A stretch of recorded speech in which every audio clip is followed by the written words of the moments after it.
પરિચય છે મંદિરમાં દેવોને મારો, ને મસ્જિદમાં ખુદા ઓળખે છે. નથી મારું વ્યક્તિત્વ કોઈથી છાનું, તમારા પ્રતાપે બધા ઓળખે છે.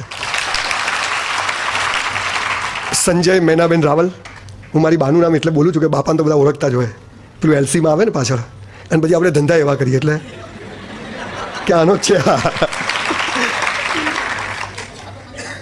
1966નું મોડેલ છું, એટલે 50 વર્ષની મારી ઉંમર થઈ. હમણાં જ 5 સપ્ટેમ્બરે વનમાં પ્રવેશ કર્યો. હવે જો સુખરૂપ નીકળી જવું તો ઠીક છે, નહીં તો રોવા આવજો બધા મરી જવું તો. લગભગ 700થી વધુ સ્કૂલ, કોલેજો અને આવા બધા સભાગૃહોમાં લોકો મને બોલાવે છે. હું જાઉં છું કેમ કે ઘરમાં કોઈ સાંભળતું નથી, એટલે બહાર જઈને બોલું છું. હું કેમ આ સેમિનાર્સ કરું છું, અથવા તમે લોકો અહીંયા કેમ આવ્યા છો? હું કોઈ સેલિબ્રિટી નથી, I am not a motivational speaker, હું કોઈ પ્રોફેસર નથી, કોઈ આ વિષયનો કોઈ તજજ્ઞ નથી.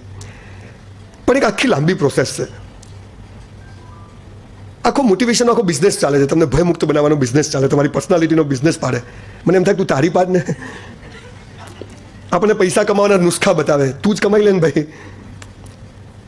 આપણે બધા જ જન્મ્યા ત્યાંથી મરીએ ત્યાં સુધી 5000 ફોટા પડાવીએ, તેમાંથી 2-3 ફોટા હસતા આવે ખાલી. બાકી જાણે જેલમાંથી છૂટ્યા હોય ને, અથવા કોઈ જોડે ભાગી ગયા પકડીને ફોટો પડાવ્યો ને, કોઈ મજામાં નથી. રિક્ષાવાળાને પૂછો ને, બે જા. ડૉક્ટર પાસે જાઓ, શું થાય જેલા શું થાય ખબર, તાવલ શું કામ, તને ખબર શું થાય, મજા નથી આવતી. કરોડપતિ હોય ઓછું થઈ જશે, ભિખારી હોય સાલું છે નહીં. પ્રોફેસરો, પ્રિન્સિપાલો, શિક્ષકો, ડોક્ટરો, મુખ્યમંત્રી, વડાપ્રધાન, જેને જુઓ કોઈ મજામાં નથી. લગભગ જાણે જીવતી લાશો ફરતી હોય ને.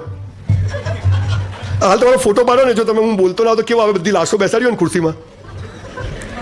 મને ઘણા બધા કહે કે સંજયભાઈ તમારો ચહેરો કેમ હસતો આવે છે? મેં તો મારો ઊંઘમાં હસતો આવે ફોટો, કેમ કે હું બધા લોકોને જોયું હતું કે આ બિચારો કેવો ફરે છે, બસ મળશે કે નહીં મળે, કેટલું ટેન્શન. એટલે કોઈ મજામાં નથી, નો બડી ઇઝ હેપી. અને એનું કારણ શું છે કે કોઈ પાયાની બુનિયાદી ભૂલો આપણે બધા જ કરી રહ્યા છીએ. અને એ પાયાની ભૂલ શું છે ખબર જ નથી. રોજ સવારે 100 પ્રશ્નો, there are so many questions and nobody has answer. લગ્ન થશે કે નહીં થાય? તમારા થઈ ગયા ઠીક છે, પણ જે નથી આને પૂછો કેટલું ટેન્શન છે, કેટલું ટેન્શન છે. આપણને ખબર જ નથી એકચ્યુઅલી મૂળ વાત શું છે ખબર છે કે આવી ગયા કેમ આયા, રામ જાણે આવી ગયા તો આવી ગયા, ખબર જ નથી. જીવન શું છે, મૃત્યુ શું છે, સુખ શું છે, દુઃખ શું છે, પ્રેમ શું છે, મિત્રતા શું છે, દુશ્મની શું છે, સફળતા શું છે, પતિ પત્ની શું છે, પ્રેમિકા શું છે, પ્રેમી ખબર જ નથી. દેશ માટે કોઈ કરવું છે, તારા માટે કર ભાઈ, દેશ માટે કંઈ કરવું નથી. દોસ્ત હું જોઉં અહીંયા ભાવનગરમાં 3 બટન ખુલ્લા હોય, પાછળીઓ દેખાતી હોય, પેન્ટ આટલે પહેર્યો, લો વેસ્ટ. હાલા તારે વેસ્ટ જ ક્યાં છે ભાઈ? મોઢામાં ડૂચો મારેલો હોય, સિગરેટ હોય હાથમાં, અને પછી દેશ માટે કંઈક કરવું છે. હું કહું હાલા તારા માટે કર દે, દેશ છો ચૂલામ જતો, ખબર જ નથી. નરેન્દ્રભાઈ આવી ગયા, તું આવી ગયા, નરેન્દ્રભાઈ છો આવી ગયા. સુલતાન 300 કરોડનો ધંધો, તું 30 રૂપિયાનો કર ખાલી, તું બીજું કંઈ ના કર. ખાલી વાતો. આવી ગયા, મોટા થઈ ગયા, પરણી ગયા, ખબર જ નથી જિંદગીનો શું હેતુ છે, શું છે. દુનિયાની સૌથી પવિત્ર ભૂમિ પર આપણે જન્મ્યા છીએ, જેનું આપણે ગૌરવ હોવું જોઈએ, એના બદલે કોઈ જ ગૌરવ નહીં. અને સ્કૂલ કોલેજોમાં નપુસંગ પ્રજા તૈયાર કરવાની આખી સિસ્ટમ ચાલુ કરીએ.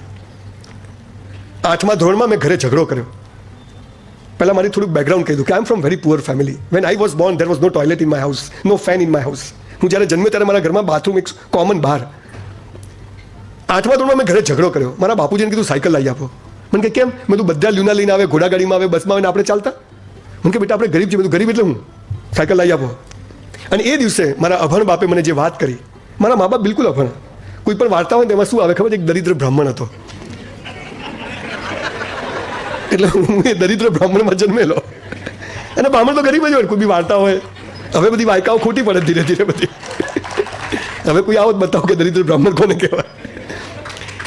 તો મારા બાપુજીએ, અભણ મા બાપે, મારા બાપુજીએ મને એ દિવસે જે વાત કરી, શું કહ્યું મારા બાપુજીએ? મને કે સાલા કોઈ કરોડપતિના ત્યાં જન્મ્યો હતો. હું સાલી વાત સાચી, અહીંયા શું કરવા આવ્યો? ધીરુભાઈના ત્યાં જન્મ્યો હતો, કોઈ તકલીફ જ નથી, પણ હવે આવી ગયા તો આવી ગયા. ક્યાં જન્મ લેવો મારા હાથમાં નથી સાહેબ. મેં કીધું બાપુજી મારા હાથમાં નથી, ક્યાં જન્મ લેવો? મને કે બધું તારા હાથમાં છે. મેં તો હાથ તો ખાલી છે. મિત્રો હું 3જા ધોરણથી ડાયરી લખું છું રોજ, લગભગ રોજ શું કર્યું એ દિવસે મારા બાપુજીએ આગળ મને જે કહ્યું કે બેટા ખૂબ ચોપડીઓ વાંચ, ખૂબ કસરત કર, તન અને મન મસ્ત હશે ને તો ધનના ઢગલા થઈ જશે. 4-5 હજાર ચોપડીઓ વાંચીને તમારી સમક્ષ ઉપસ્થિત થયો છું. અને આજે સવારે 100 દંડ મારું છું એટ ધ એજ ઓફ 50. 100 દંડ મારીને ઘરમાંથી બહાર નીકળું છું. અને ત્યારે એક રૂમનું ઘર હતું, અત્યારે મારી 121 બંગલાની સ્કીમ ચાલે છે, 120 ફ્લેટની સ્કીમ ચાલે. See the grace of God. મારા બાપુજી દરજી કામ કરતા હતા, અત્યારે મારી 7000 ફૂટની ગાર્મેન્ટનો સ્ટોર છે, રેડીમેડ ગાર્મેન્ટનો. એક લાઇબ્રેરીમાં હું 2 રૂપિયા ફી નહોતો ભરી શકતો, અત્યારે મારા 3 મોટા ક્રોસવર્ડ જેવા બુક સ્ટોર છે તક્ષશિલા નામથી. એક વ્યાયામશાળામાં હું કચરા પોતું કરવા જતો, અત્યારે મારા 2 જીમ ચાલે. See the grace of God. તમે જેને નસીબ કહો છો, નસીબ પછી તગારું નથી હોતું સાહેબ, પણ મૂળ વાત ખબર જ નથી. અને એટલે આખી દુનિયામાંથી લોકો આ દેશમાં ભણવા આવતા હતા. તક્ષશિલા અને નાલંદા વિદ્યાપીઠમાં આપણે ગધેડાઓ બહાર છે, અમને ભણાવો. આપણી સંસ્કૃતિ ભૂલી ગયા, આપણા સંસ્કારો ભૂલી ગયા. વિવેકાનંદના ફોટા લઈને ફરે પાછા. ઉઠો, જાગો અને ધ્યેય પ્રાપ્તિ સુધી મંડ્યા રહો. ઉઠાડે કોણ? પછી ધ્યેય કોણ બતાવે? અને ક્યાં મંડ્યા રહેવાનું ખબર નથી. પીપોળી ચાલે છે, ચાલુ રાખો. મા બાપ અને સિસ્ટમ આપણને કહે છે મહેનત કરો, અલા ક્યાં ભીતે માથું કૂટે? ક્યાં મહેનત કરો? ધ્યેય ઊંચો રાખો, મંગળ પર ઘર બનાવવું છે, બની જાય. ચાલો ભાવનગરમાં પ્લોટ નહીં લેવાતો, એક ઘણો ધ્યેય ઊંચો રાખવું, રહેતો નહીં, કરું છું. પાછા બધા મોટિવેશન સ્પીકરો બધા તમને કહે બેટા પોઝિટિવ વિચારો કરવાના, નેગેટિવ નહીં કરવાના. નેગેટિવ આવે ધક્કા મારું, જા જા જા. શું કરવું એમ? યંગ છોકરા છોકરીઓને આપણે કહીએ છીએ બેટા સેક્સના વિચારો નહીં કરવાના. અલ્લા ઉંમરમાં એ જ આવે, બીજું ના આવે ભાઈ. તમારે ખાલી બોલવું છે.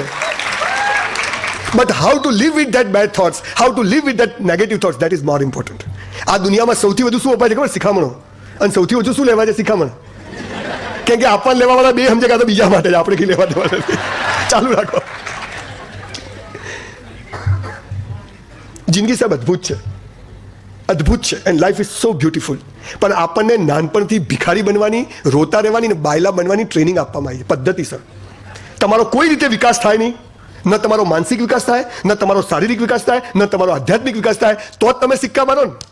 કોંગ્રેસ, ભાજપ, પાટીદાર, બ્રહ્મ સમાજ, રજપૂત સમાજ, તો તમને ગુલામ બનાવી શકાય. ડિવાઈડ એન્ડ રૂલ જે અંગ્રેજો કરીને ગયા ને, તમે સ્કૂલમાં જો એક ફોર્મ આવે, નામ, અટક, જ્ઞાતિ, પેટા જ્ઞાતિ, અને તારું કામ શું છે?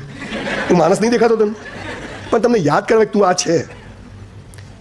ખરેખર આપણા નામ કેવા હોવા જોઈએ ખબર? GJ4 25, GJ4 26, GJ4 27, GJ4 28. સાલી બબાલો જ પૂરી થઈ જાય, બધી વાર્તા જ પૂરી થઈ જાય.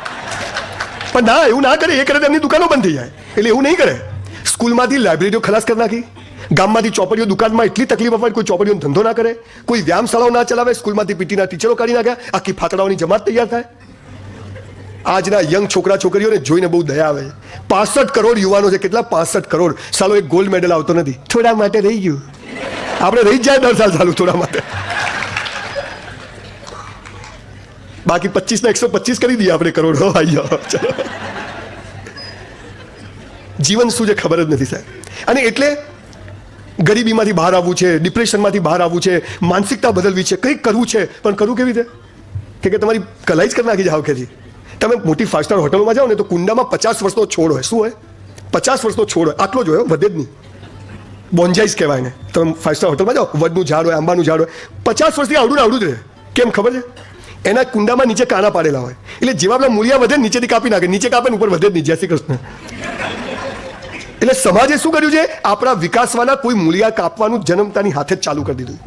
તમે જોજો, હું આજે એકદમ મસ્તો ખુલતો આમ ઘરે આજ મેં નક્કી કર્યું કે આજથી મસ્ત રહેવું છે. જ્યાં ચૂલામાં મોત સાલું કાલ આવતું હોય તો આજ આવે, પણ જીવવું તો વટથી જીવવું. એ નક્કી કરો. અને પછી હું જાઉં ને ઘરે તો મારી વાઈફ શું કહે છે? ક્યાં ગયા હતા તમે? એટલે શું ક્યાં ગયા હતા? ભાઈ મજા છે ભાઈ. શું હું ઘરે જાઉં અને મારી વાઈફ અપ ટુ ડેટ તૈયાર થઈને બેઠી. શું છે ભાઈ તારે? કોઈ મજામાં રહે તો આપણને ગમતું નથી. એક બાળક ઘરે ખુશખુશાલ થતું સાંજે રોતું રોતું આવે ને દફતર